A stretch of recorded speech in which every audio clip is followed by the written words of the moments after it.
দেখো এখন দুপুর বেলায় আমি আর তিথি হচ্ছে লস্যি খাচ্ছি। তোমাদের সাথে ভিডিও শেয়ার করব না, এটা তো হতেই পারে না। তিথি এখন পড়ে আসলো, এই দেখো সব এসেই মাত্র ঢাকনা ফাকনা খুলে লস্যি খেতে বসে পড়েছে, আর আমিও খাবো। হাঁড়ি ধরে চুম দিয়েছে এই দেখো কতটা আছে, তাই না দিদি? এটা কি বলো তো? লস্যি লস্যি। তারপর দেখো সব কাজকর্ম সেরে তিথি পড়ে চলে এসেছে, আর এখন ওর বাবা আমাদের জন্য পাঠিয়েছে হচ্ছে, কি পাঠিয়েছে? লস্যি। লস্যি, ইয়েস লস্যি। এখন আমরা লস্যি খাবো, আর এই গরমে একটু হালকা গরম, বেশি গরম না, এর থেকে আরও তীব্র গরম পড়বে, তাই তো?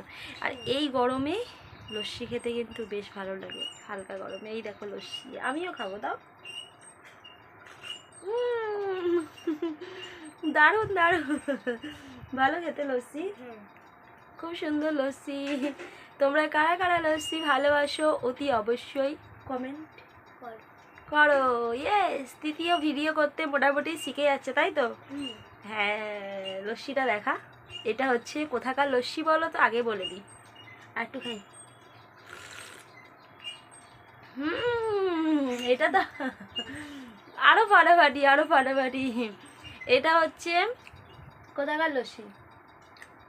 হাওড়া বাদাঘাট, বাদাঘাটের লস্যি। তো আমি না বহুত দিন আগে বাদাঘাটে একটা ট্রেনিং শিখতাম বিউটিশিয়ানের। আর ও ভয় পালিয়েছে, ও ভেবেছে আমার মা গল্প আরম্ভ করেছে। মোটে আমি তোমাদের সাথে গল্প করছি না, মানে একটা কথা।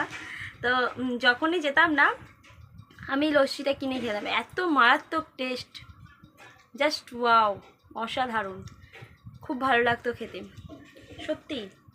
এই লস্যিটাই, এটা আমি দেখেই বলে দেবো এটা বাদাঘাটের লস্যি।